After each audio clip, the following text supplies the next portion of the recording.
Hi guys, good morning. So we have almost 60% of the students joined in. Okay, let's wait couple of more minutes for other students to join in.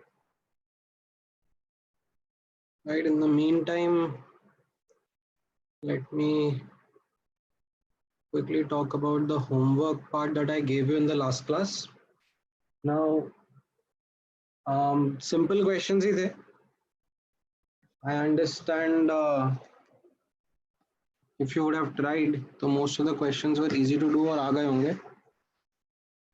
However, कुछ questions में reaction नहीं दिया हुआ था. So if required, let me just write those reactions. जैसे FBO में जो questions थे, right? 45th question में it was calcium carbonate solid upon heating. Then 46th, okay, 46th मैंने नहीं दिया था. 46th is something that we'll do today. It is based on the concept of limiting reagent. Then 47th is acid-base reaction, right? H3PO4 and calcium hydroxide का reaction हो रहा है. Acid plus base क्या बनेगा? Salt plus water. अभी अगर आपको ये figure out करना है that what is the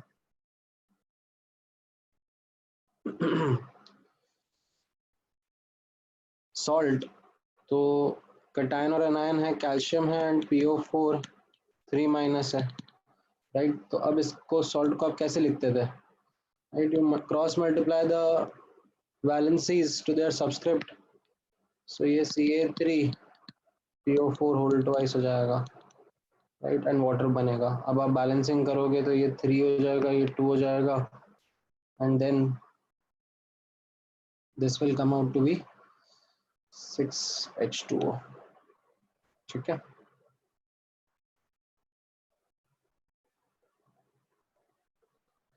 Then 48th question में मीथेनॉल का combustion है. तो मीथेनॉल का combustion क्या देता है? वापस CO2 and H2O. Right, this is what it gives. Balancing करोगे आप तो ये 2H2O आ जाएगा और ये 3/2O2 आएगा. Then 49th question में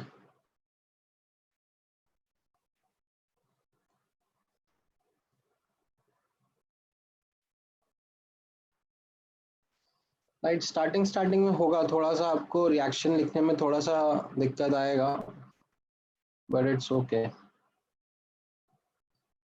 अच्छा, मैग्नीशियम हाइड्रोक्साइड है, सॉरी कैल्शियम नहीं है. ठीक है, एक ही बात है. यहाँ पर ये Mg2+ होगा और ये Mg3PO4 होगा. 49th क्वेश्चन में आप देखो ना, X plus O2 is giving X2O5, right? ये रिएक्शन हो गया. X plus O2 बैलेंस कर लो, 2X हो जाएगा, ये 5/2O2 हो जाएगा. ठीक है, ऐसा जरूरी नहीं है. You don't need to convert to whole numbers. It's a good practice if you do, but answer तभी भी आएगा. इसके बारे में मैंने आपको इनफैक्ट होमवर्क देते हुए भी लिखा था. Ag2CO3 को हीटिंग करेंगे तो Ag सॉलिड बनेगा प्लस CO2 बनेगा प्लस O2 गैस भी बनेगा. ठीक है, 51 में वापस ethanol C2H5OH plus O2 is going to give you CO2 plus H2O. Balancing करोगे आप तो 4 3 7 7 minus 1 6 3O2 इस तरीके से आपका बन जाएगा. 52 में KClO3 की हीटिंग जब होती है, ये भी रिएक्शन कॉमन नहीं है, इसके लिए मैंने इसका भी मेंशन दिया था व्हाइल गिविंग द होमवर्क. ठीक है, बाकी रिएक्शन थोड़ी कॉमन है, मतलब ऐसे acid base give salt plus water या कंबशन करने पर CO2 और O2 बनता है, ये रिएक्शंस के बारे में आपको आइडिया होना चाहिए। ठीक है, तो आई थिंक बेसिक क्वेश्चंस है। बैलेंसिंग इन अ रिएक्शन में कोई ऐसा बड़ा चीज नहीं है, it's a very simple thing, go in a step by step manner. अभी हम इतने क्वेश्चंस करेंगे, वापस आपका पूरा रिवीजन हो जाएगा। ठीक है, so these are the reactions which are there in the FBO part। ठीक है, इनके बेसिस पे आप ट्राई करो, most of the questions will get done. ठीक है, गेट इक्विप्ड में भी कुछ था क्या ऐसा रिएक्शंस का प्रॉब्लम? गेट इक्विप्ड में आपको कुछ क्वेश्चंस दिए थे, let me just quickly check. Fourth का तो रिएक्शन मिला ही हुआ है।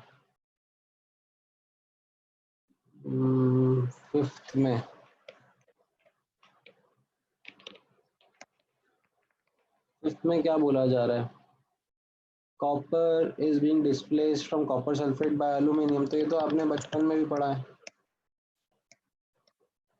अभी aluminium sulphate Al2SO4 whole thrice होता है। ठीक है, वैसे तो इसके बारे में पूछा नहीं है।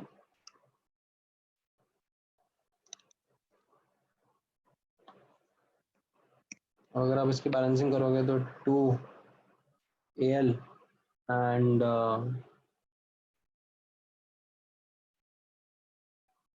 यहाँ पर 3 कॉपर लगेगा। ठीक है,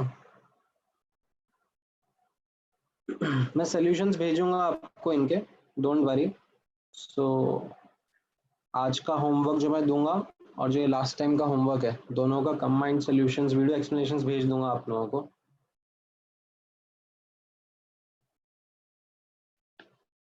सेवेंथ में भी हाइड्रोकार्बन जब बर्न होगा,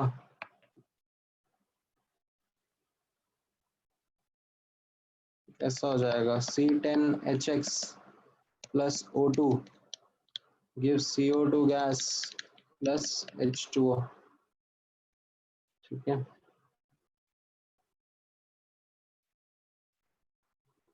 अब यहाँ पर वापस से आप करोगे तो ये 10CO2 हो जाएगा।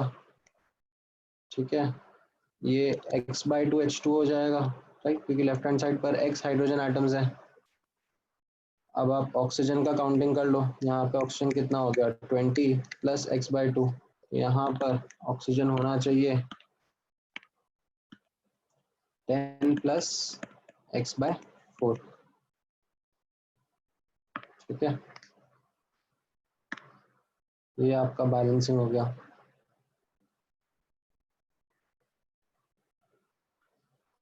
देन 10th क्वेश्चन वापस इसके जैसा ही हो गया। अभी आपको X2O3 बनाना है X एंड O2 से, ये बैलेंस्ड इक्वेशन हो गया आपका। 11th में aluminium plus O2 is going to give you Al2O3, so ये 2 और ये 3/2। 30th क्वेश्चन में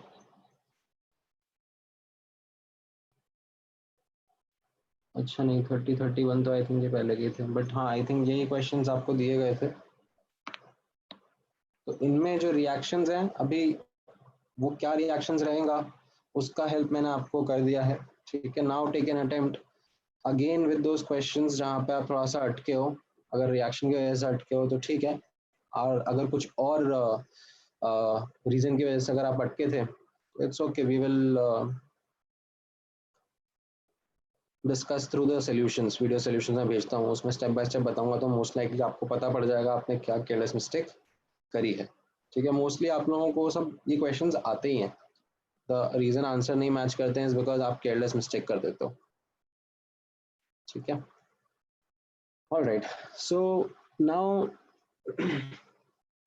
आपको एक बेसिक अंडरस्टैंडिंग हो गई है in terms of how to analyse reactions, right. अभी अब मैं आपको कोई एक रिएक्शन दे दूं एंड उसमें रिएक्टेंट्स का अमाउंट दे दूँ और प्रोडक्ट का अमाउंट पूछूं, या प्रोडक्ट का अमाउंट दे दूँ रिएक्टेंट का अमाउंट पूछूं, आपको एक कैलकुलेशन करना आ गया है, ठीक है। Data can be in terms of mass, moles, volume at STP और NTP, and then you can be asked also in any random way, मतलब क्वांटिटी पूछी जाएगी, किसी भी पैरामीटर में पूछी जा सकती है।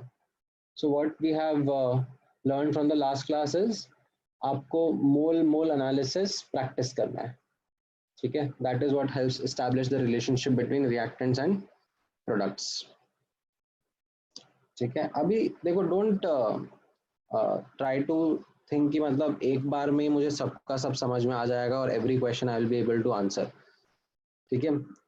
सब स्टूडेंट्स का लर्निंग कर्व अलग अलग होता है। ऐसा बिल्कुल भी ज़रूरी नहीं है कि मैंने जो 3 एग्जाम्पल कराए और 10 क्वेश्चन होमवर्क में दिए उससे आप वो सारे के सारे आपको आ जाएंगे, ठीक है।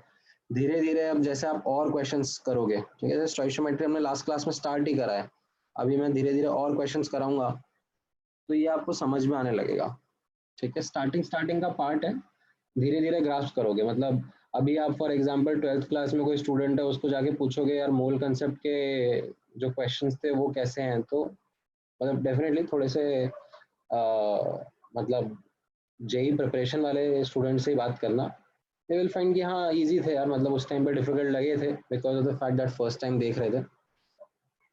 जो बेसिक क्वेश्चंस हैं वो इजीली बनते चले जाएंगे, ठीक है। So now let's again discuss mole concept के slightly more difficult concepts, okay। now notice करना, लास्ट क्लास में मैंने जब आप लोगों को क्वेश्चंस कराए थे तो दोज क्वेश्चंस वर समथिंग जहां पर बहुत ही यू नो एक सिंपल सा you can say skeletal structure था क्वेश्चन का।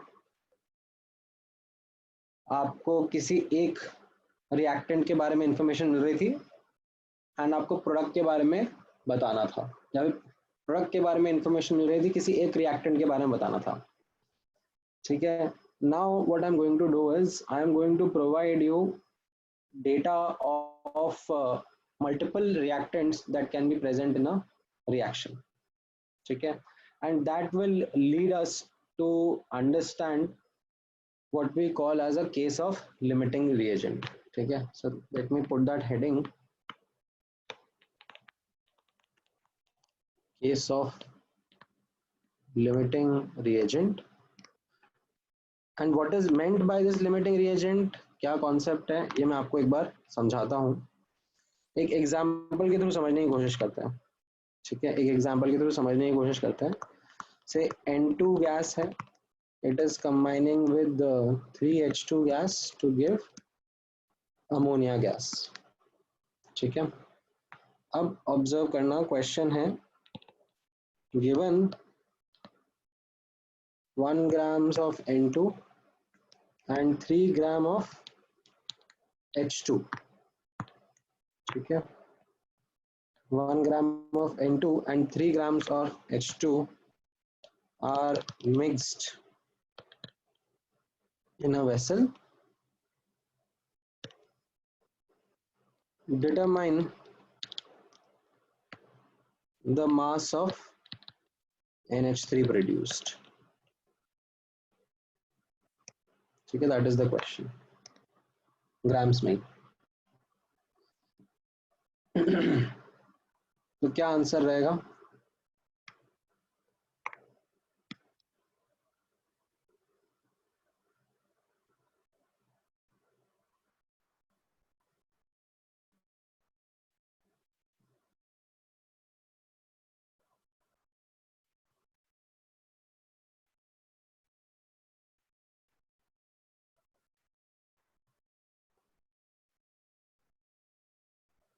देखो, as expected I am getting some great answers. So I am getting answers.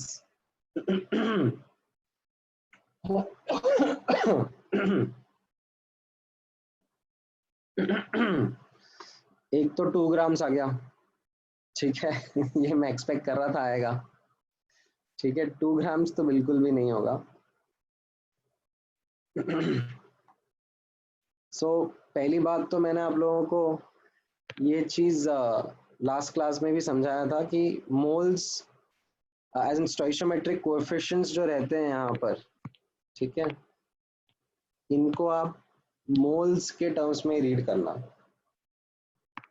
ठीक है, मास के टर्म्स में नहीं। तो फर्स्ट ऑफ ऑल तो मैं बता देता हूँ कि 2 ग्राम्स ऑफ अमोनिया, ठीक है, इज डेफिनेटली इनकरेक्ट। ठीक है, then I'm getting some answers. Yeah, some of them are actually correct. ठीक है, some of them are actually correct, but let me my purpose of this question was not to seek final correct answer, but to help develop one question, ठीक है, that leads to this concept of limiting reagent. अच्छा, अभी इतना part आपको समझ में आ रहा है कि 2 ग्राम्स तो आंसर नहीं होगा, ठीक है, मास पे नहीं लगाते हैं हम, मोल्स की बेसिस पे एनालिसिस करते हैं। ठीक है, तो यहाँ पे ऑब्जर्व करना, N2 gas plus 3H2 gas is giving 2 ammonia gas, and आपको यहाँ पे इसका 1 ग्राम इंफॉर्मेशन दिया है, इसका 3 ग्राम इंफॉर्मेशन दिया है। तो अगर मैं इनका मोल्स कैलकुलेट करूँ तो ये 1/28 मोल्स हो जाएगा एंड ये 3/2 मोल्स हो जाएगा। ठीक है, अब इससे कितना अमोनिया बनेगा वो हम लोग डिसाइड करने की कोशिश करेंगे।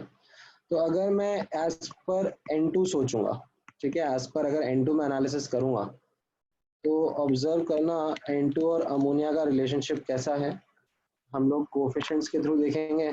तो 1 मोल से 2 मोल बन रहे हैं, ये कोफिशिएंट्स थे इनके। ठीक है, तो अभी 1/28 मोल से कितना बनेगा, राइट।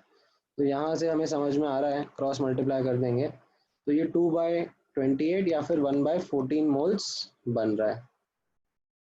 ठीक है, अच्छा, अगर मैं एज पर H2 सोचूंगा, ठीक है, अगर मैं हाइड्रोजन के हिसाब से रिएक्शन करूंगा, अब हाइड्रोजन और अमोनिया के बीच का रिलेशनशिप नोटिस करना, N2 और NH3 के बीच का रिलेशनशिप कैसा है, यहाँ से आप नोटिस करोगे तो 3 मोल से 2 मोल बन रहा है, दैट इज द स्टोइशियोमेट्रिक कोएफिशिएंट्स। तो अगर यहाँ पर 3/2 मोल्स है तो इससे कितना बनेगा, राइट। तो यहाँ से आंसर आता है क्रॉस मल्टीप्लाई करने पर 1 मोल। तो हमारे पास में क्या हो रहा है, अलग अलग आंसर आ रहे हैं, N2 के हिसाब से कुछ और आ रहा है, H2 के हिसाब से कुछ और आ रहा है, right. So the question which lies here is which is the correct one, ठीक है, which is the correct one। तो अब यहाँ पर those who understand this concept before, they should be able to answer that the answer is N2। हम N2 के basis पे answer करेंगे, ठीक है, not based on H2। But ऐसा क्यों, why is this the case? तो इसके लिए let me go a little bit more into the molecular level understanding. ठीक है, मॉलिक्यूलर लेवल अंडरस्टैंडिंग पे जाते हैं तो यहाँ पर ऑब्जर्व करना कैसा रहेगा। सी, आपके पास N2 है और H2 है which is giving ammonia gas. ठीक है, अब आप इस तरीके से ऑब्जर्व करो that let's say we had molecules के टर्म्स में बात करते हैं। ठीक है, we had 3 molecules of N2 and 3 molecules of H2। तो कितना मॉलिक्यूल्स अमोनिया का बनेगा? ठीक है, मॉलिक्यूल्स के टर्म्स में अगर मैं N2 के हिसाब से डिसाइड करूंगा तो कैसा हो रहा है, 1 से 2 बन रहा है तो 3 से कितना बन जाएगा, 6 मॉलिक्यूल। और अगर मैं H2 के हिसाब से डिसाइड करूंगा तो 3 से 2 ही बन रहा है, राइट। तो 2 मॉलिक्यूल्स, वापस से अलग अलग आंसर आ रहे हैं।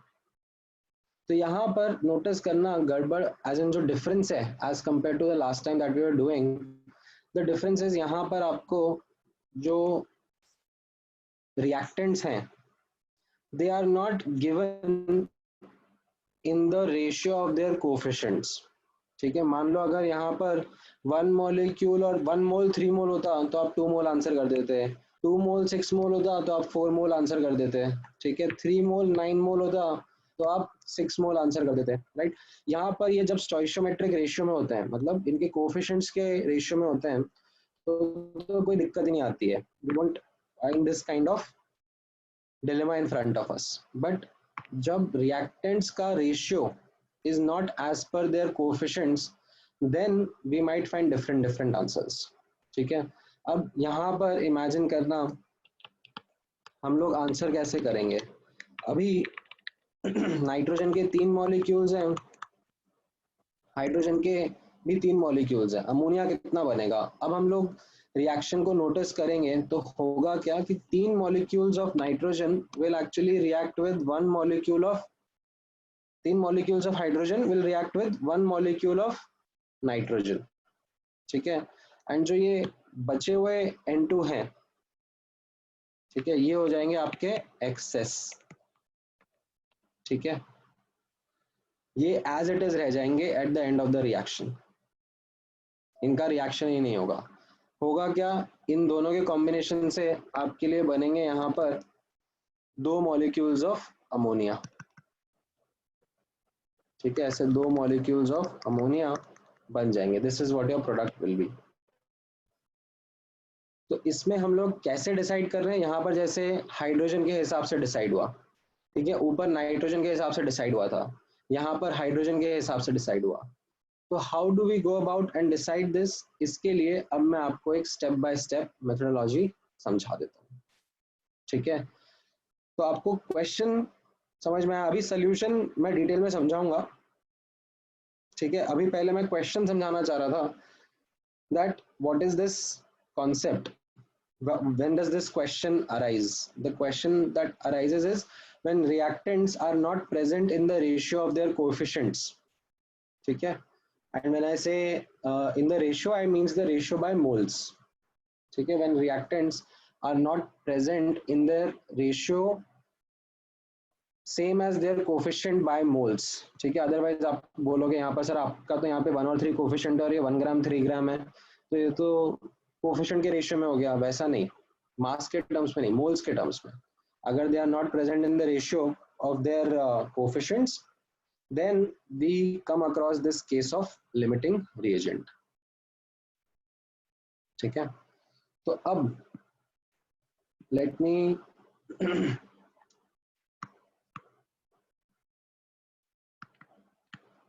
elaborate the problem solving method। ठीक है, ये तो खैर एक अलग से एग्जांपल समझाया मैंने मॉलिक्यूलर लेवल पर सोचने के लिए, एंड ये एक्सेस के बारे में भी नोट लिख देंगे, they are left after the reaction, left over.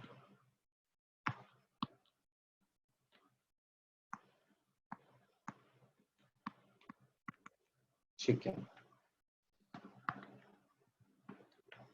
Now अब मैं आपको एक स्टेप बाय स्टेप मेथोडोलॉजी करके इस सिचुएशन को कैसे आंसर करते हैं वो बताता हूँ। ठीक है, ऑलरेडी आपके दिमाग में हो सकता है कोई मेथड हो, ठीक है, आपने पहले इस पर क्वेश्चन करे हुए हो, ठीक है, बट आई विल एकदम ट्रिवियलाइज इट, मतलब एकदम बेसिक स्टेप बाय स्टेप के थ्रू जाऊंगा। ठीक है, सो पहले इसके बारे में एक इम्पॉर्टेंट नोट लिखना चाहेंगे। ठीक है, the theory part is actually that defines this concept of limiting reagent. तो यहाँ पर एक नोट लिखेंगे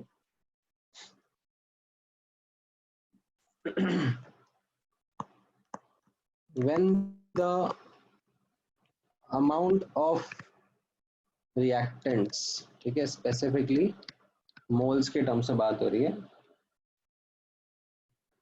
are not as per stoichiometric ratio। ठीक है, what is meant by स्टोइशियोमेट्रिक ratio? Moles upon coefficient, ठीक है, moles of reactant upon its coefficient, ठीक है. So when let's say there are two reactants, so moles of reactant 1 upon its coefficient is not equal to moles of reactant 2 upon its coefficient, ठीक है. When they are not as per the stoichiometric coefficient, then it's a case of limiting reagent, ठीक है. अब ध्यान से observe करना इस case में कैसा रहेगा.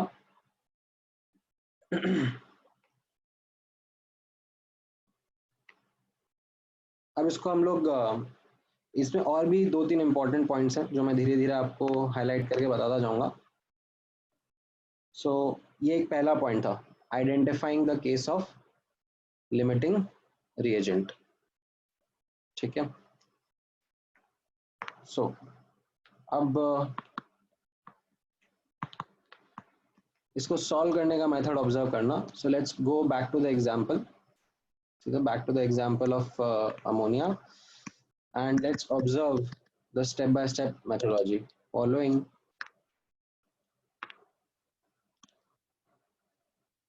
is the step-by-step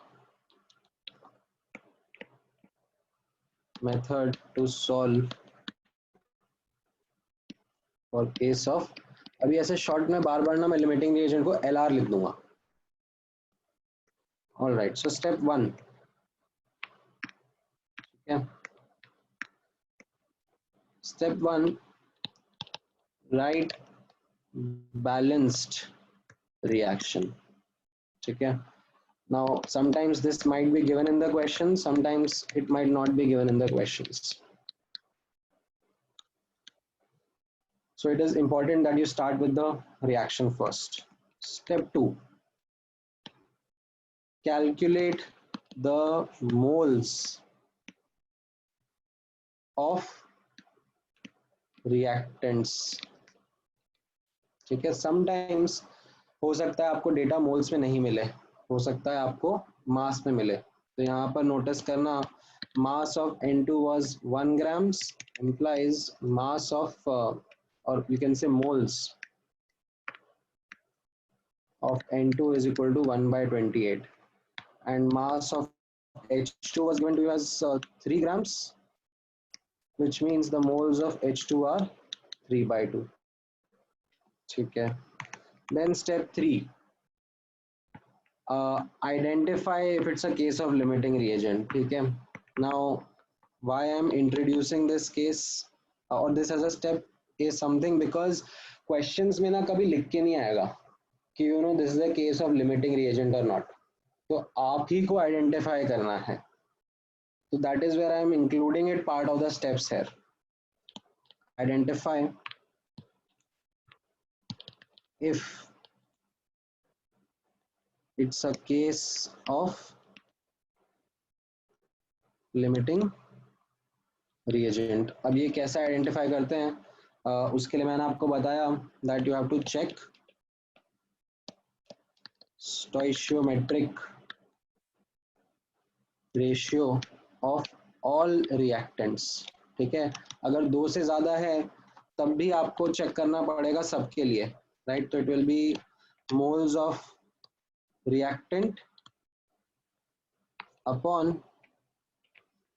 its coefficient, ठीक है. एंड दिस इज समथिंग, अगर इनमें से एक भी मैच नहीं करेगा, मतलब ऐसा नहीं है कि सबके सभी अलग होने चाहिए, अगर कोई भी एक अलग आ गया, दिस रेशियो मल्टीपल रिएक्शन से, मान लो 5 रिएक्टेंट है और 5 में से 4 का तो भले ही सेम आ रहा है, लेकिन किसी एक का अगर अलग आ गया तो भी it's a case of limiting reagent, ठीक है. थोड़ा सा यहाँ पर एक थर्ड रिएक्टेंट तक लिख देता हूँ।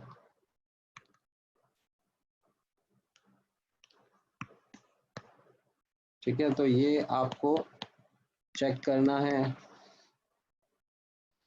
stoichiometric ratio of all the reactants that are there. ठीक है, all reactants is important. And अगर हाँ, there can be two limiting reagents as well. So Ayushmita has asked me a question, can there be two limiting reagents? Yes, there can be two limiting reagents. That's not a problem. You will find, you will see, it's really not a problem. So mole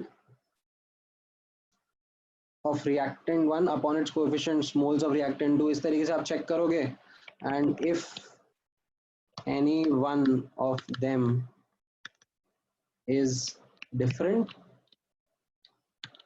then it's a case of limiting reagent. ठीक है, तो ये आपका step 3 हो गया। अब step 4 यहाँ पर नोटिस करना, identify the limiting reagent. Which reactant is limiting reagent? तो इसका आंसर रहेगा the reactant with least, ठीक है, least या lowest value of stoichiometric ratio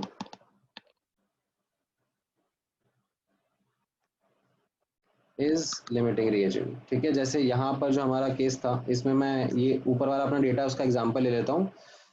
N2 के मोल्स थे 1/28 एंड उसका कोफिशिएंट था 1, एंड H2 के मोल्स थे कितने 3/2 एंड उसका कोफिशिएंट था 3। So definitely they are not matching, that means it's a case of limiting reagent. Now between these two, which one is ये 1/28 upon 1 and 3/2 upon 3, इन दोनों में छोटा कौन सा है, which is a smaller one?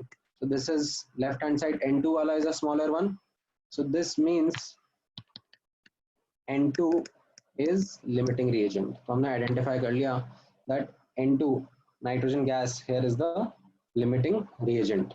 ठीक है, तो जो दूसरा रिएजेंट है उसको हम लोग क्या बोलेंगे, यहाँ पर ऑब्जर्व करना। ठीक है, the other, ठीक है, reagent या reactant, ठीक है, reagent is just another lab word for reactants, so don't get confused with कि reagent क्या नया चीज आ गया है। तो the other reagent or reactant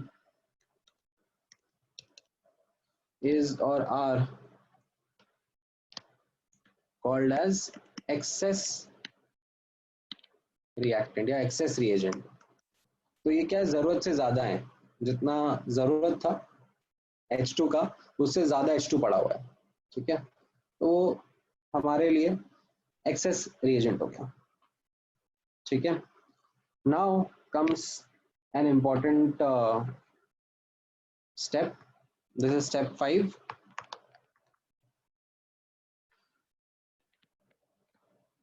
perform analysis of reaction। ठीक है, एंड इसमें ध्यान से नोटिस करना the format that I'm going to use। perform analysis of reaction with respect to the limiting reagent। ठीक है, so what is the important takeaway here is that limiting reagent decides the amount of product formed and amount of other reactants that are going to be consumed। ठीक है, so this is something which is also very important that अब आपको जब आप limiting reagent identify कर लेते हो तो उसके बाद analysis limiting reagent के हिसाब से करना। ठीक है, क्या होगा इसका मतलब, हाँ right, limiting reagent gets consumed completely, ये आपने एकदम सही बात करी। यहाँ पर let me also highlight that limiting reagent decides the amount of product formed and the amount of other reactant consumes, and limiting reagent is the one which is completely consumed.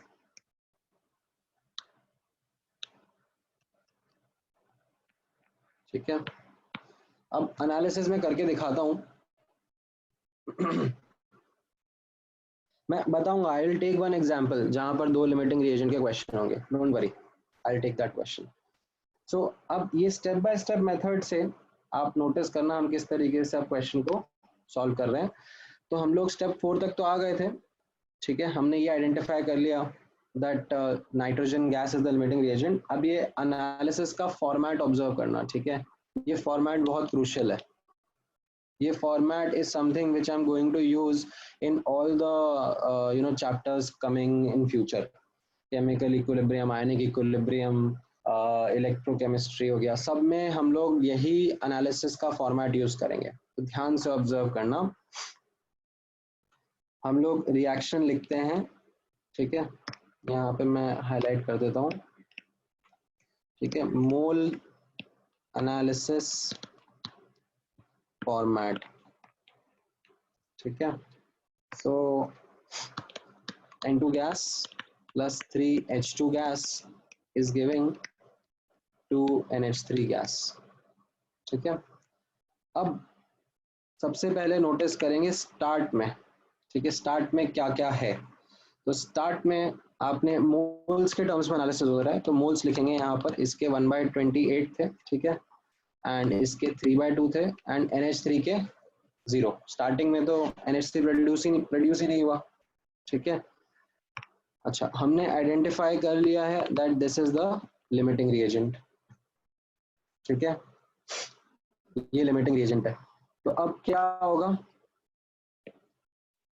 हम लोग नेक्स्ट लाइन में लिखेंगे R/P. R/P stands for how much got reacted और how much got produced.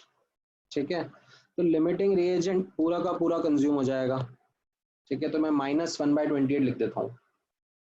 तो limiting reagent पूरा का पूरा consumed. ठीक है, मैं यहाँ पर दोबारा से हाईलाइट कर देता हूँ that LR is completely consumed. तो ये पूरा का पूरा 1/28 कंज्यूम हो जाएगा. ठीक है, तो एंड में after the end of the reaction ये कितना हो जाएगा, 0. ठीक है, डैश मतलब 0. तो ये तो N2 का एनालिसिस हो गया. ठीक है, अब ऑब्जर्व करना, हम लोग अमोनिया का पहले देखते हैं. अमोनिया के बारे में डिस्कस करते हैं, अमोनिया कितना बनेगा. ठीक है, सो अब यहाँ पर अमोनिया का एनालिसिस ऑब्जर्व करना. N2 के हिसाब से डिसाइड करना है. ठीक है, the analysis will be as per N2. ठीक है, तो let me zoom out a little.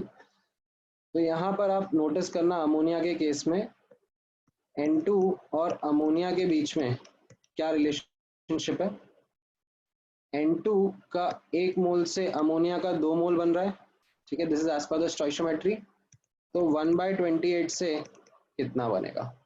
ठीक है, आप क्रिस क्रॉस मल्टीप्लाई कर दो तो आपको आंसर मिल जाएगा. एंड मैं यहाँ पर प्लस साइन लगा दूंगा.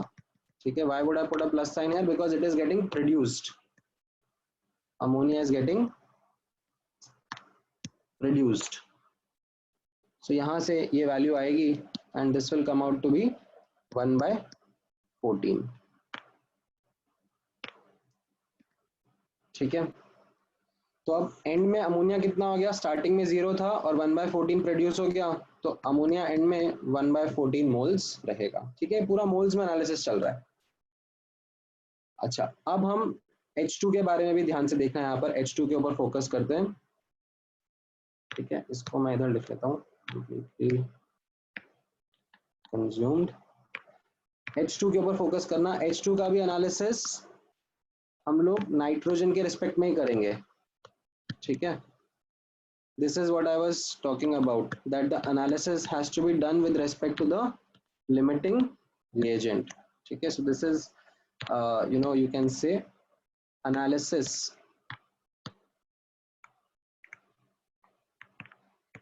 with respect to limiting reagent.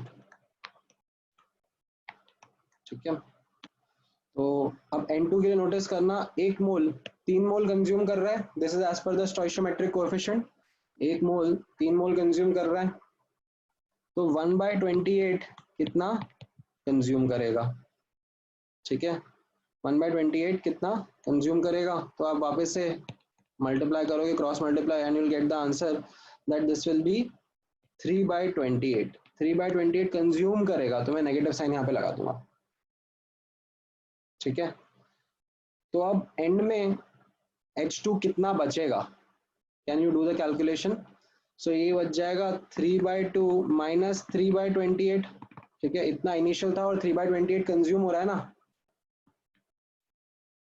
तो now you will get the answer कि कितना बच जाएगा, how much will be left in the end, so when you will do this calculation you will get the answer that this will be 39/28, ठीक है, moles के terms में।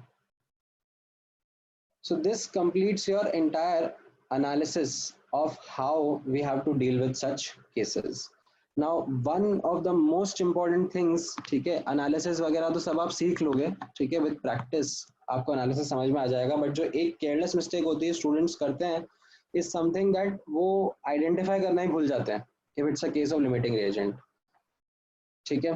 तो ये आपको अब एक अपनी आदत बनानी पड़ेगी that जब भी क्वेश्चन सामने आ रहा है, ठीक है, automatically this becomes the first thing that you think about, actually second thing, first thing तो रिएक्शन है, second thing what you should think about as कि whether it is a case of limiting reagent और not, ठीक है। तो ये आपका step by step तरीका हो गया, मैं एक बार दोबारा क्विकली रीआइटरेट कर देता हूँ।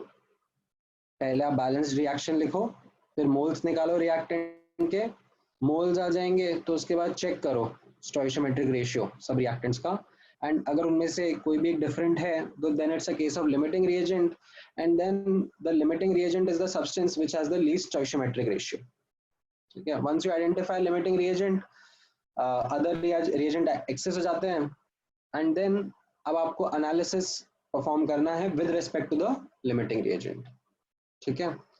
So this is something which I showcased in detailed कि एनालिसिस का ये फॉर्मेट कैसा है, ठीक है, स्टार्ट रिएक्टेड प्रोड्यूस्ड एंड ये एंड, ये जब आप मोल्स के टर्म्स में एनालिसिस करोगे, ठीक है, तो आपको पूरी क्लैरिटी मिल जाएगी दैट रिएक्शन में आखिर हो क्या रहा है, ठीक है। Now this was one example, let me give you one more example so that you can practice this concept of limiting reagent, ठीक है।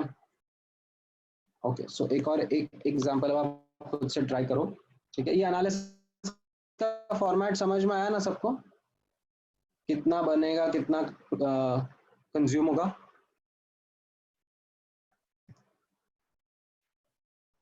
ऑल राइट, ठीक है। अब आप एक और एग्जांपल खुद से ट्राई करो, ठीक है, सिंपल एग्जांपल ये है, 6 moles of each X and Y undergo a reaction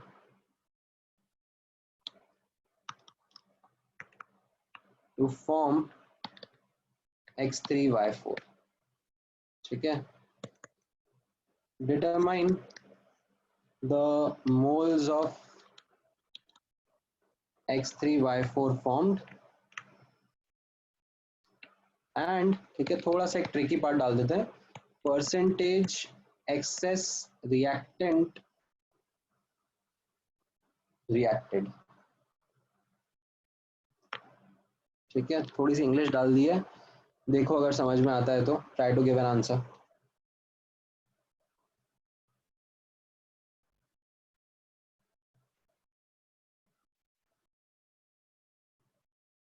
नहीं वेद, ऐसा कुछ एलसीएम वगैरह लेने का रिक्वायरमेंट नहीं है आपको,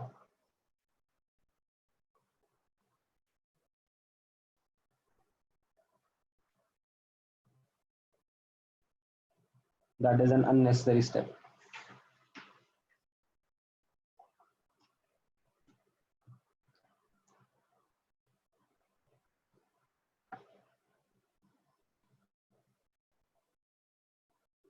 नहीं त्रिदेव, आपका आंसर सही नहीं है। अंश का आंसर भी सही नहीं है। हाँ, ऋतुजा और रोहन का आंसर सही आ रहा है। सेकंड पार्ट ऑफ क्वेश्चन का भी आंसर करो। हाँ, हेम का आंसर भी सही ही है। अली, आपका आंसर सही नहीं है।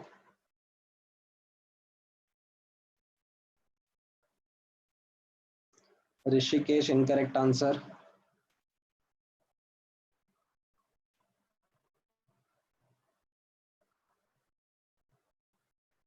देखो स्टेप बाय स्टेप, सबसे पहली चीज बैलेंसिंग। अंशुल, आंसर सही नहीं है। काशिफ का भी आंसर सही नहीं है। हर्षित, अंशु का आंसर सही है। ठीक है, आप एकदम स्टेप बाय स्टेप जाओ जैसा मैंने अभी एक्सप्लेन किया। And don't forget the small small things, don't forget to balance the reaction.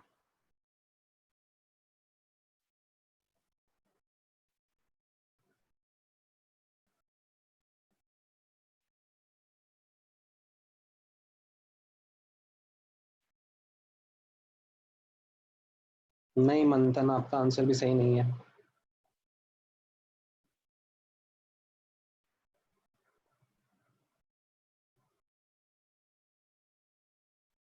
वापस से फॉलो करो स्टेप्स। रणवीर सही नहीं है। हाँ अंशुल, अब तुम्हारा आंसर सही आया है।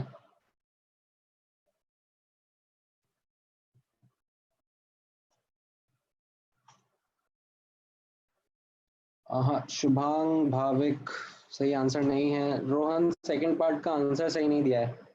मैंने आपसे पूछा है अम, कितना रिएक्ट हो गया है, ये नहीं पूछा है कि कितना बचा है।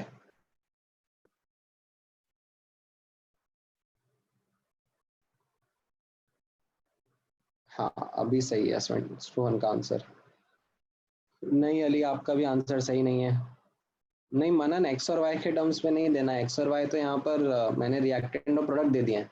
आपको एनालिसिस तो मोल्स के टर्म्स में ही करना है। हाँ, सो ठीक है। Now 1.5 moles and 75%, that is the correct answer. ठीक है, कैसे आएगा मैं एक बार अब बता देता हूँ। 1.5 moles and 75%। सो वापस से ऑब्जर्व करना, मैं same step by step methodology follow करूंगा। Step one, I will write the balanced equation. So यहाँ पर x plus Y is giving x3y4 लिखा है। तो अगर मुझे इसको बैलेंस करना है तो यहाँ पे 3x एंड 4y करना पड़ेगा। This is the balanced equation. Then step two, moles निकालो। अब इनके मोल्स तो आपको दिए हुए हैं, दोनों के 6 मोल्स ईच है। ठीक है। Then step three was to calculate the stoichiometric ratio. So यहाँ पर ये आ जाएगा 6/3 एंड यहाँ पर आ जाएगा ये 6/4 moles upon coefficient. Definitely they are not equal, that means it is a case of limiting reagent. ठीक है, it's a case of limiting reagent. अब इसमें से लिमिटिंग रिएजेंट कौन सा होगा? जो छोटा वैल्यू होगा वो आपका लिमिटिंग रिएजेंट होगा ना। 6/4 इज अ स्मॉलर वैल्यू, तो ये आपका लिमिटिंग रिएजेंट हो गया। तो ये आपने पहले 4 स्टेप्स कर लिए। आपने आइडेंटिफाई कर लिया it's a case of limiting reagent और नॉट।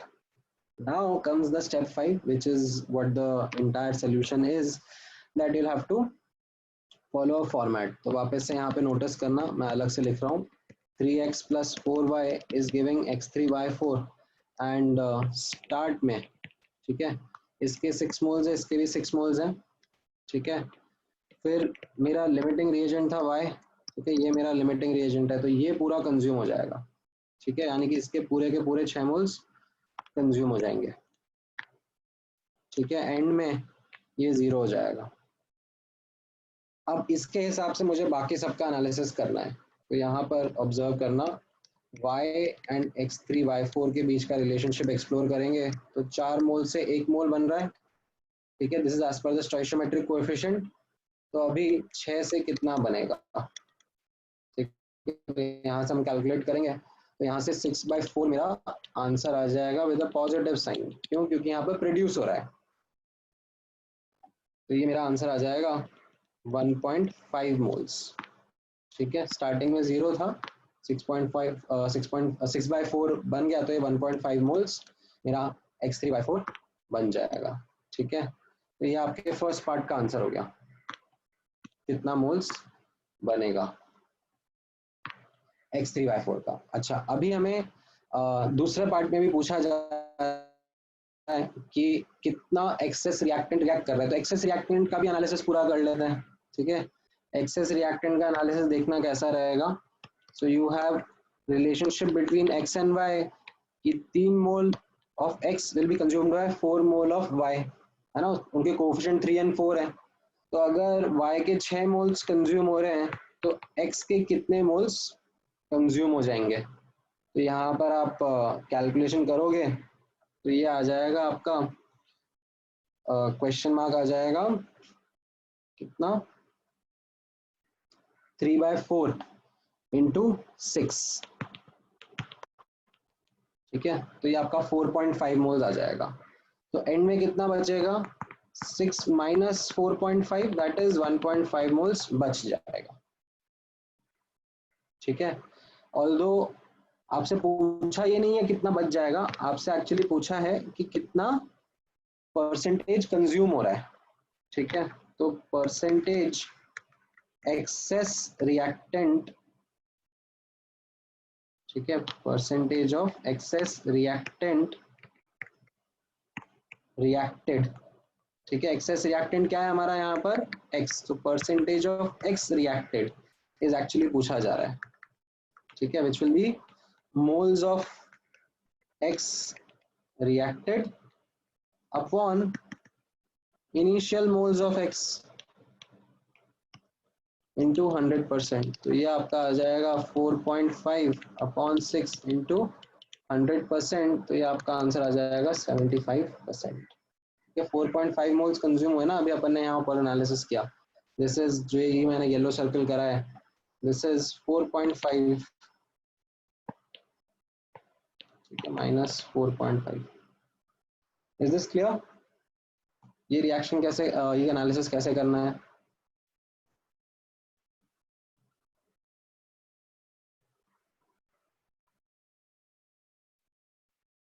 अच्छा, सो यश का क्वेश्चन आ रहा है दैट जो रिकॉर्डेड वीडियो लेक्चर्स है उनमें भी कुछ कुछ होमवर्क दिया जा रहा है, तो do we need to do that also.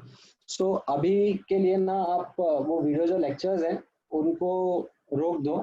ठीक है, बिकॉज यहाँ पर what I really really need you guys is to adopt to the problem solving methodology और approach that I am teaching.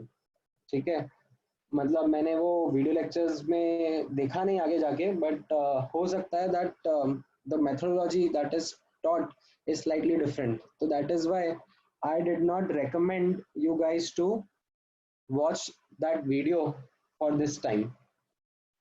ठीक है, अभी के लिए मैं एक बार पहले अपनी प्रॉब्लम सॉल्विंग मेथोडोलॉजी आप लोगों के ऊपर इम्प्रेस करना चाह रहा हूँ, because I will B consistently using this methodology not just in this chapter, going forward also. तो पहले आप लोग यहाँ से सीख लो एंड देन आपको आगे फिर वीडियो लेक्चर्स देखने में कोई दिक्कत नहीं आएगी। ठीक है, एंड होमवर्क जो मैं बता रहा हूँ बस आपको उतना ही करना है। ठीक है, just follow the method which I am teaching and okay, या आई विल ऑल्सो रिपीट। ठीक है, मैं एक बार रिपीट कर देता हूँ। ये जो आई थिंक यहाँ तक का तो समझ में आ गया होगा, लिमिटिंग रिएजेंट क्या होगा, कौन सा होगा। ये वाला पार्ट मैं दोबारा एक्सप्लेन कर देता हूँ। ठीक है, यहाँ पर एक बार दोबारा से देखना दैट ये रिएक्टेंट प्रोड्यूस वाला पार्ट थोड़ा सा ट्रिकी रहता है। ठीक है, सबसे पहले मैंने एक्चुअली यहाँ पर मैं इनको मिटा देता हूँ। ठीक है, लेट मी रब देम। लिमिटिंग रिएजेंट सबसे पहले कंज्यूम होगा। ठीक है, तो इसके पूरे 6 के 6 मोल्स चले जाएंगे, ये पूरा कंज्यूम हो जाएगा, एंड में 0 आ जाएगा। ये आपको पहला चीज सोचना होता है। फिर आप इसके हिसाब से अब आगे का एनालिसिस करते हो। ठीक है, कितना रिएक्टेंट कितना प्रोड्यूस होगा बाकी स्पीशीज का। तो मैंने X3Y4 के एनालिसिस के लिए क्या करा, पहले कोफिशिएंट नोटिस करें कि 4 मोल से 1 मोल प्रोड्यूस हो रहा है, ठीक है। ये y और x3 y4 के बीच का रिलेशनशिप है यहाँ पर, ठीक है। तो अब 6 मोल अगर कंज्यूम हो रहे हैं, ठीक है, इसके 6 मोल अगर कंज्यूम हो रहे हैं तो उससे कितना x3 y4 प्रोड्यूस होगा वो मैंने कैलकुलेट करा, सिंपल यूनिटरी मेथड से एनालिसिस करा, तो मेरा आंसर आ गया यहाँ पर that it will be 6/4 moles, ठीक है। और this is something that we call as, अगर डेसिमल में कैलकुलेशन करना है तो ये 1.5 हो जाएगा, ठीक है। ये समझ में आया? तो ये प्रोडक्ट वाला तो डेफिनेटली इजी रहता है, समझ में आ ही जाता है। अगर स्टार्टिंग में 0 था और 1.5 प्रोड्यूस हो गया है तो एंड में 1.5 मोल्स इसके रहेंगे, ठीक है। अब ये एक्स के ऊपर फोकस करना, जो एक्सेस रिएक्टेंट का एनालिसिस होता है वो थोड़ा सा ट्रिकी रहता है। यहाँ पर नोटिस करना, वापस से मैं कोफिशिएंट्स के थ्रू जा रहा हूँ। एक्स और वाई के बीच में रिलेशनशिप है कि 3 and 4 आर द कोफिशिएंट, तो यहाँ पर मैं एनालिसिस करूंगा तो 3 moles of X are going to consume 4 moles of Y. अब यहाँ पर 6 मोल कंज्यूम हो रहे हैं, राइट, ये 6 मोल कंज्यूम हो रहे हैं, तो उससे मैंने पूछा है कि कितना एक्स कंज्यूम होगा। तो that is what I have done the analysis, वापस से क्रिस क्रॉस मल्टीप्लाई करा एंड यहाँ पर आपका आंसर आ जाएगा 3/4 इंटू 6, ठीक है। नेगेटिव साइन यहाँ पे लगा दूंगा क्योंकि ये कंज्यूम हो रहा है, तो दिस इज -4.5। ये समझ में आया? तो अब एंड में कितना बचेगा, स्टार्टिंग में 6 था और 4.5 कंज्यूम हो गया तो 1.5 बच जाएगा ना एंड में। That is what the analysis was, ठीक है। आई होप ये अब समझ में आ गया है।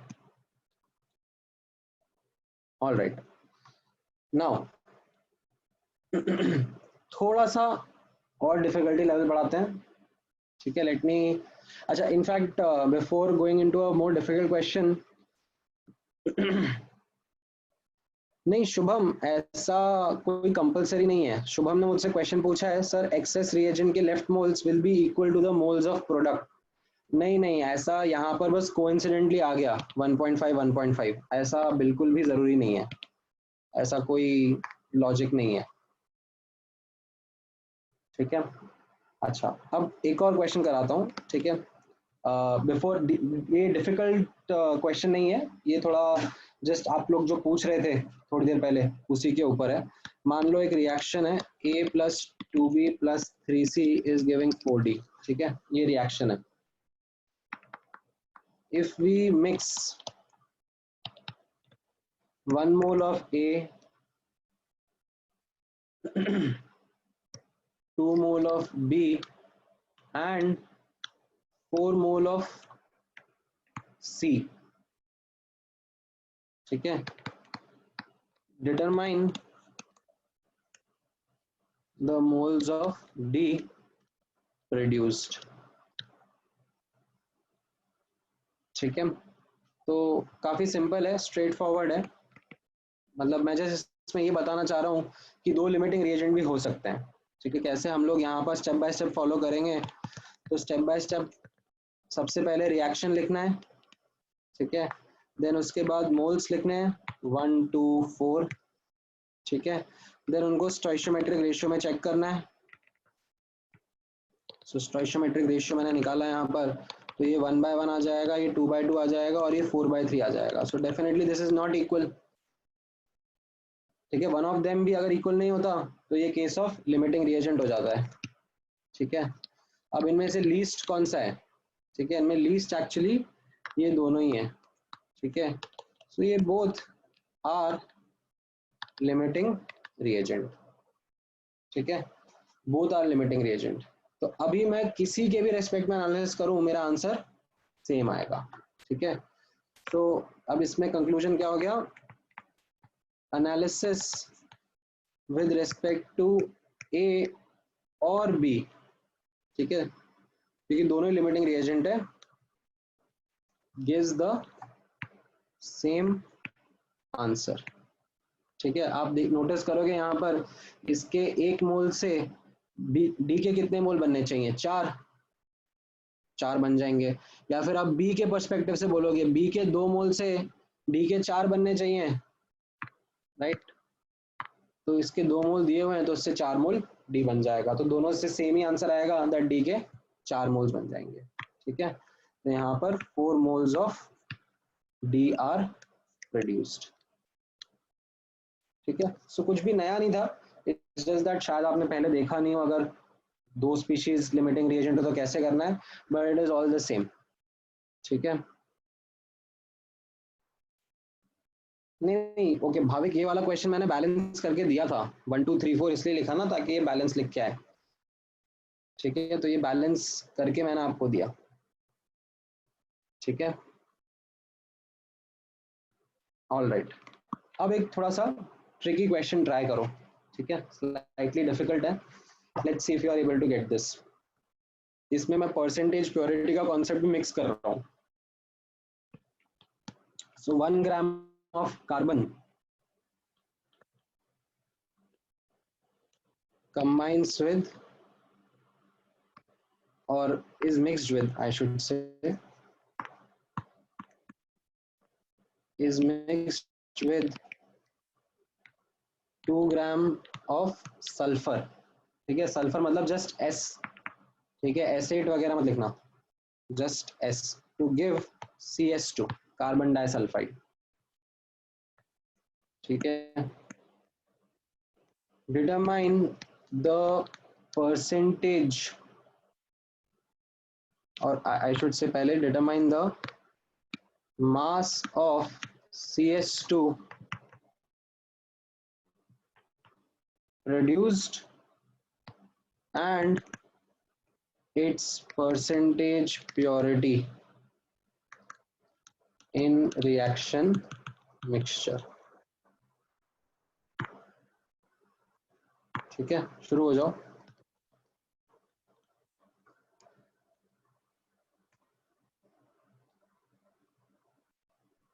सल्फर का एटॉमिक मास 32। ठीक है, ये सब धीरे धीरे याद होना चाहिए। कार्बन का 12, सल्फर का 32।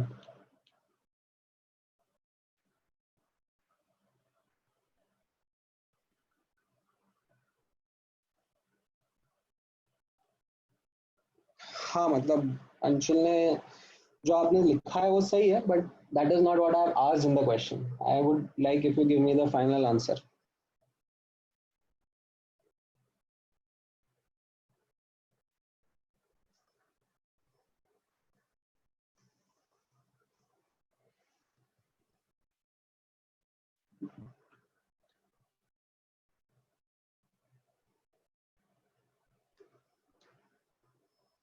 नहीं अंश, आपका आंसर सही नहीं है।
All right, so I'm getting some answers.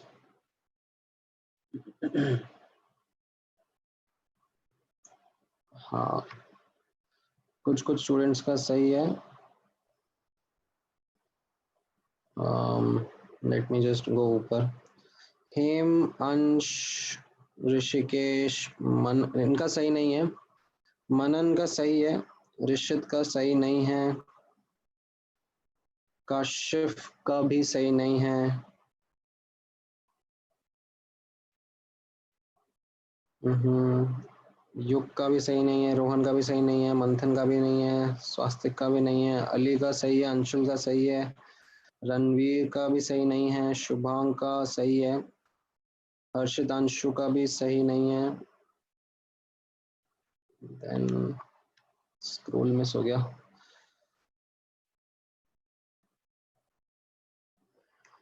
यश का भी सही आया। प्योरिटी का आंसर बताओ, प्योरिटी का आंसर क्या आ रहा है? मनन, प्योरिटी का आंसर सही नहीं है तुम्हारा। जिसका मैंने बताया है सही, वो लोग बी पार्ट का भी आंसर दो।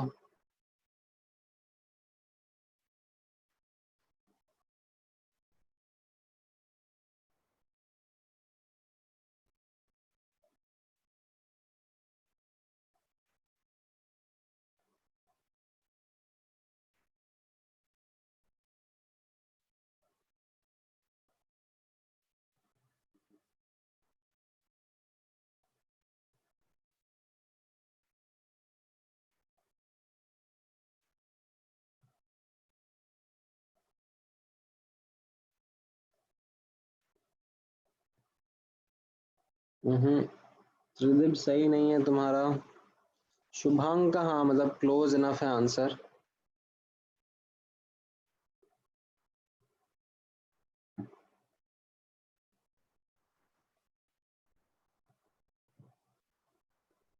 नहीं जिष्णु सही नहीं है। मनन परसेंटेज प्योरिटी सही नहीं है।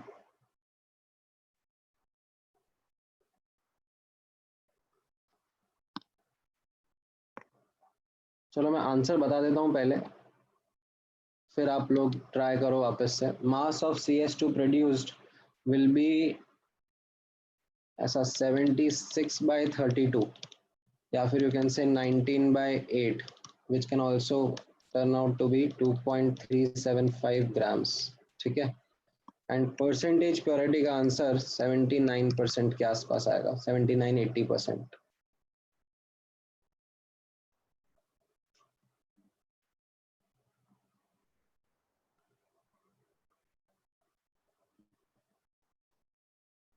ठीक है, अभी मैंने आंसर बताया, चलो अभी इस आंसर की बेसिस पे आप लोग वापस से देखो। आई गिव यू 2 मिनट्स, उसके बाद फिर I talk about the solution.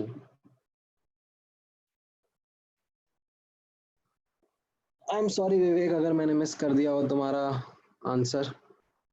विवेक ने कहाँ पर दिया था?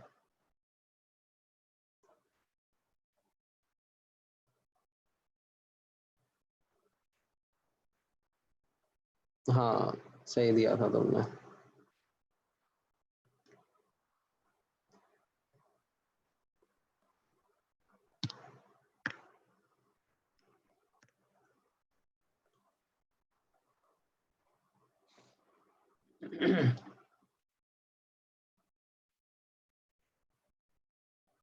हम्म, ठीक है।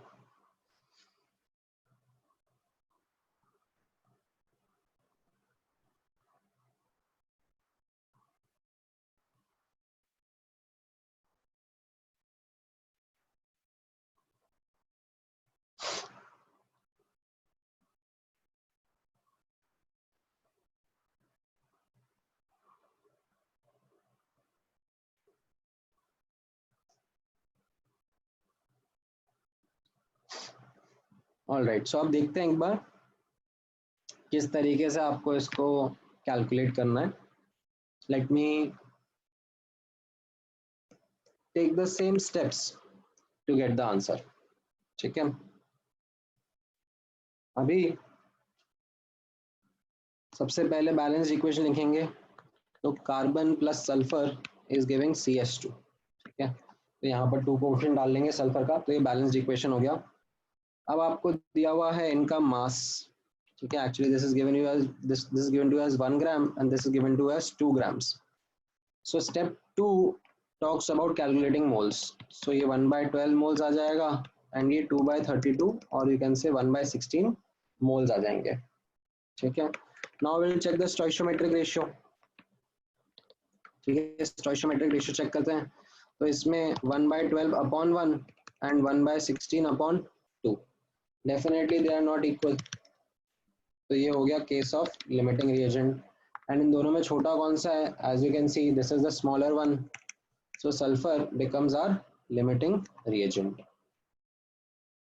ठीक है, अब इसके हिसाब से हम लोग अपना एनालिसिस करेंगे। तो let me now rewrite this entire thing and do the analysis. So carbon plus 2 sulphur is giving CS2 and start में, ठीक है, मोल एनालिसिस करेंगे तो मोल्स हैं इसके 1/12 एंड इसके मोल्स है 1/16। ठीक है, these are the start moles. अब सल्फर हमारा लिमिटिंग रिएजेंट है, तो सल्फर के हिसाब से क्या हो जाएगा? सल्फर के बारे में तो हम लोग पहले लिख देंगे, sulphur will be completely consumed, तो ये पूरा 1/16 का 1/16 कंज्यूम होकर 0 हो जाएगा। ठीक है, अब मैं CS2 के बारे में बात करता हूँ। तो सल्फर और CS2 का रिलेशनशिप नोटिस करना, कोफिशिएंट जो है उनसे क्या दिख रहा है? 2 से 1 बन रहा है, 2 मोल से 1 मोल बन रहा है कार्बन डाइसल्फाइड का। तो 1/16 कंज्यूम होने से कितना प्रोड्यूस होगा? ठीक है, क्रॉस मल्टीप्लाई करेंगे अपन, तो ये आपका आ जाएगा 1/+1/32। ठीक है, तो ये मोल्स आ जाएंगे। ठीक है, in the end 1/32 moles of CS2 are form. ठीक है, इम्प्लाइज मास ऑफ CS2 अगर आपसे पूछा जाएगा तो आप मॉलिक्यूलर वेट से मल्टीप्लाई कर दोगे। कार्बन डाइसल्फाइड का मॉलिक्यूलर वेट आ जाएगा आपका 76, तो ये 76/32 which is equal to 2 point, क्या बताया था जस्ट मैंने, 2.375 ग्राम्स।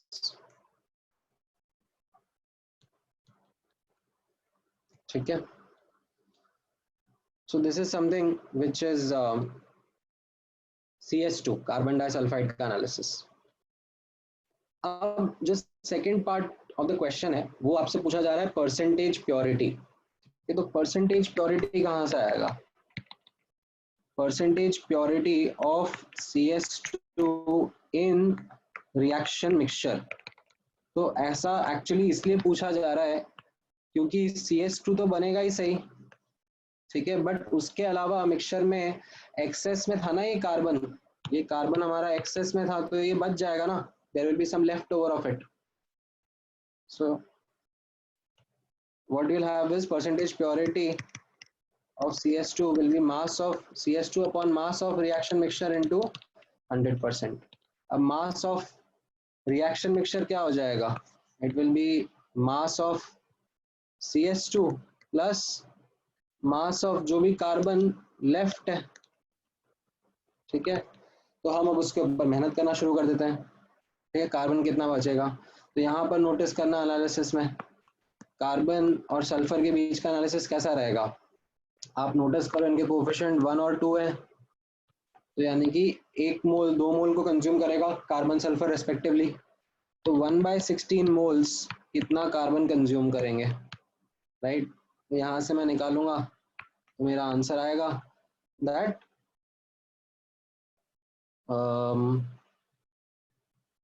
1/32 मोल्स। ठीक है, 1/32 मोल्स कंज्यूम हो जाएंगे। अब 1/32 मोल्स कंज्यूम हो जाएंगे तो बचेंगे कितने एंड में? 1/12 माइनस 1/32। ठीक है, इसको आप कैलकुलेट करोगे तो आपका आंसर कितना आ जाएगा कार्बन के बचने का? यू विल गेट, इसमें से कितना 4 ही कॉमन ले सकते हैं।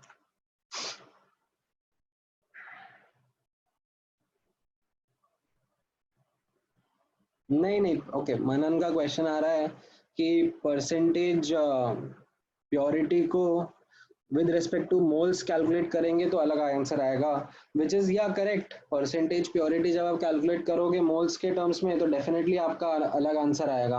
बट ये चीज मैंने आप लोगों को इसीलिए पहले बताई थी that you know what you need to understand is, जब भी क्वेश्चन में लिखा हुआ नहीं है तो हमको ये डिसाइफर करना है दैट किसके कितने मोल्स आएंगे, सॉरी किस परसेंटेज प्योरिटी किस टर्म्स में दिया हुआ होगा।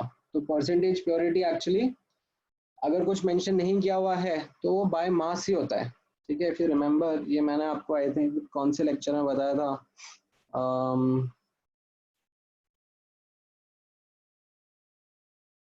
ये 30 अप्रैल कैसे होगा, नाम चेंज करना पड़ेगा। किसी तो लेक्चर में बताया था ना, थर्ड लेक्चर में। हाँ वही मुझे याद आ रहा है। नहीं सेकंड लेक्चर में बताया था एक्चुअली। ठीक है सेकंड लेक्चर में, हाँ ये यहीं पर ही खुला हुआ है, इफ़ यू रिमेम्बर।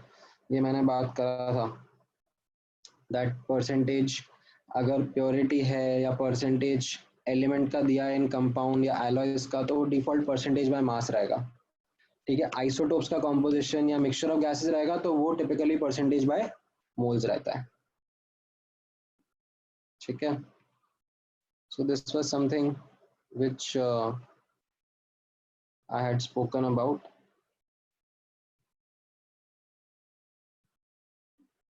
ठीक है बाद में चेंज करनी है। ठीक है कमिंग बैक, तो यहाँ पर ये मास ऑफ कार्बन आ गया आपका, कितना बचा है।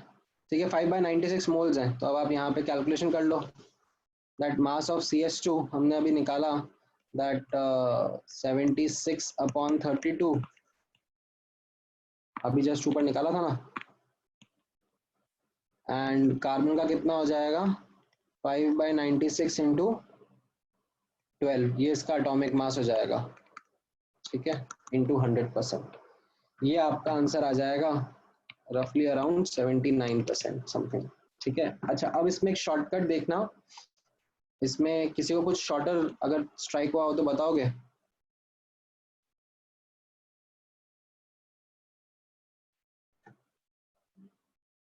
हाँ ये भाविक ने एकदम सही चीज स्ट्राइक करी, instead of doing all this calculation I could have also applied law of conservation of मास। एकदम सही।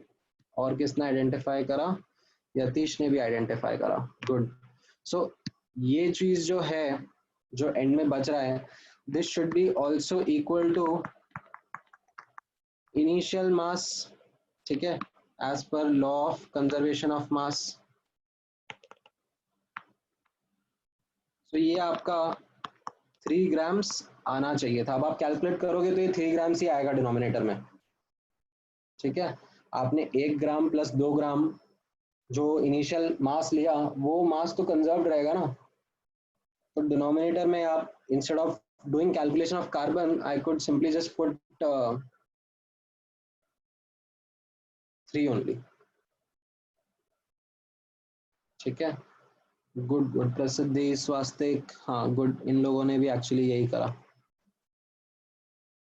All right so I think ये कॉन्सेप्ट आप लोगों को अब समझ में आया। तो ये इस तरीके से क्या होगा, धीरे धीरे ना कॉम्प्लेक्सिटी बढ़ाई जाएगी।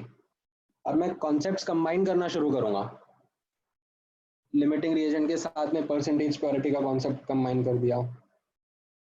ऐसे आगे और भी मैं कॉन्सेप्ट बताऊंगा और धीरे धीरे कॉम्प्लेक्सिटी बढ़ाते जाएंगे, कॉन्सेप्ट को कंबाइन करते जाएंगे।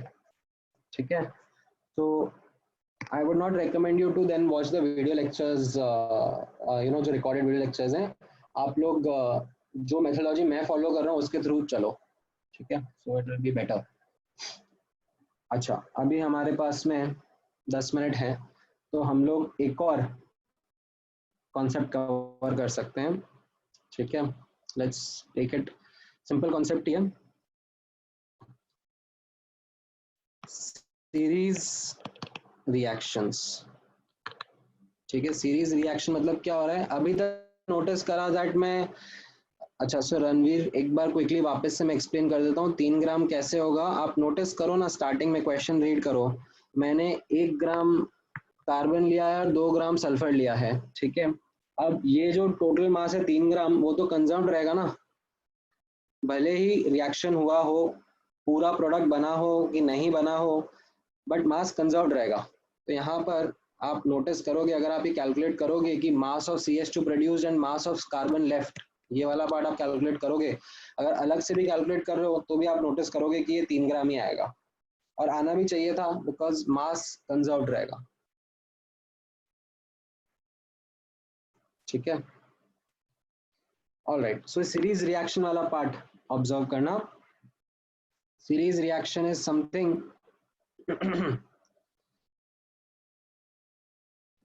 So Anshul is asking a question that if one of the reagents was gas, then we can't apply this law, right? नहीं, ऐसा नहीं है.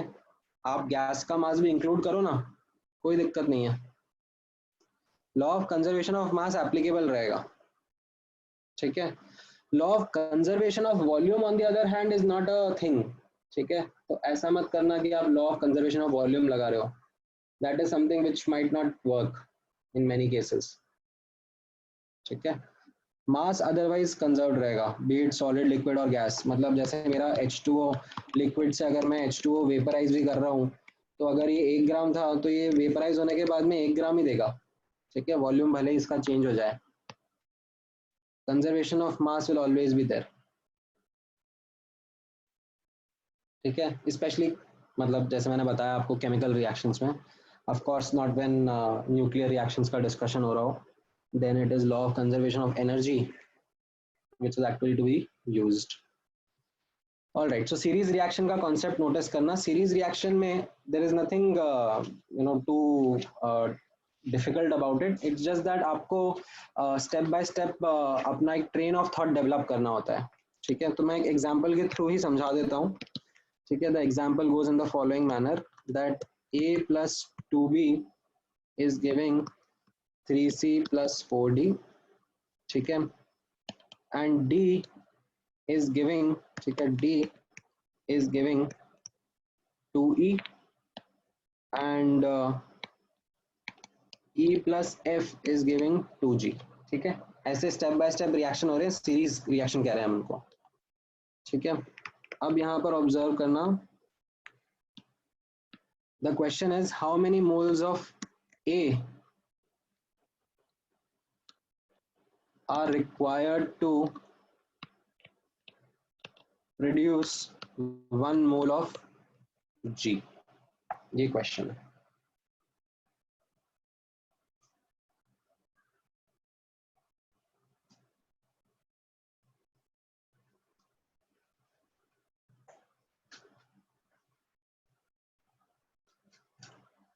ठीक है. आप स्टार्ट से एंड जा सकते हो या एंड से स्टार्ट जा सकते हो. दोनों पॉसिबल तरीके हैं. जो भी आपको प्रेफर्ड हो आप ट्राई करो and let me know the answer.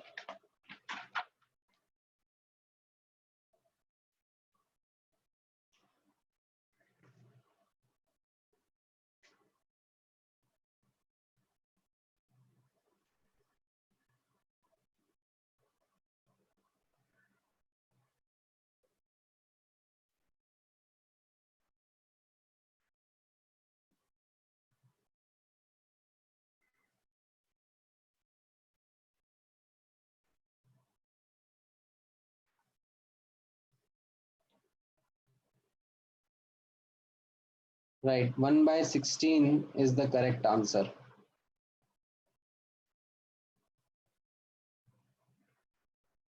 Good. Some students have got different answer, but देखना. So 1/16 जिनका आ गया है बहुत अच्छी बात है, आपको सॉल्व करना आ गया है. जिनका नहीं आया है उन्होंने क्या केयरलेस मिस्टेक करी होगी, एंड जो एक बहुत ही कॉमन केयरलेस मिस्टेक स्टूडेंट्स करते हैं वो मैं एक बार क्विकली यहाँ पर हाईलाइट करता हूँ. ठीक है. ध्यान से ऑब्जर्व करना. So let the moles of A required, मैं ना स्टार्टिंग से जाता हूँ. ठीक है. और वेरिएबल के टर्म्स में जाता हूँ तो ज़्यादा आसान रहेगा समझना, मतलब कॉन्सेप्चुअल रहेगा. So let the moles of A required equal to X. तो अब यहाँ पे आप देखना क्या रिएक्शंस हैं. A plus 2B से 3C and 4D बन रहा है. ठीक है. अब यहाँ पर ऑब्जर्व करना, A के मोल्स दिए हैं X. ठीक है.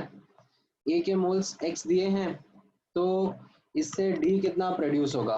एज यू कैन सी यहाँ पर कोफिशिएंट 1 है एंड यहाँ पर कोफिशिएंट 4 है. तो D के कितने मोल्स प्रोड्यूस होंगे. ठीक है. मैं यहाँ पर ऐसे क्रिस क्रॉस कर दूंगा, क्रॉस मल्टीप्लाई यहीं पे कर रहा हूँ थोड़ा सा, तो मेरा आंसर आ जाएगा that this should B 4x. ठीक है. अच्छा, अब नोटिस करना नेक्स्ट रिएक्शन है D से 2E जा रहे हैं. ठीक है. D से 2E जा रहे हैं. अब यहाँ पर ध्यान से देखना, कई बार केयरलेस मिस्टेक कर देते हैं स्टूडेंट्स। अब बिटवीन द रिएक्शन भी कोफिशिएंट का रोल ले लेंगे, मतलब ऐसा बोलेंगे कि सर यहाँ पर तो 4D था और यहाँ पर सिंगल डी है, तो यहाँ पर हम लोग एक्स मोल्स ही लेंगे, ठीक है। बाबा ये गलत है, बिटवीन रिएक्शंस कोफिशिएंट का कोई रोल नहीं है, विद इन अ रिएक्शन, ठीक है, ये within reaction coefficients play a role, किससे कितना बनेगा, ठीक है, नॉट बिटवीन रिएक्शन, ठीक है। तो यहाँ पर what you have to do is D कितना यहाँ पर रहेगा, ठीक है, यहाँ से आप डायरेक्टली, ठीक है, मैं एक दूसरा यूज करता हूँ इंक,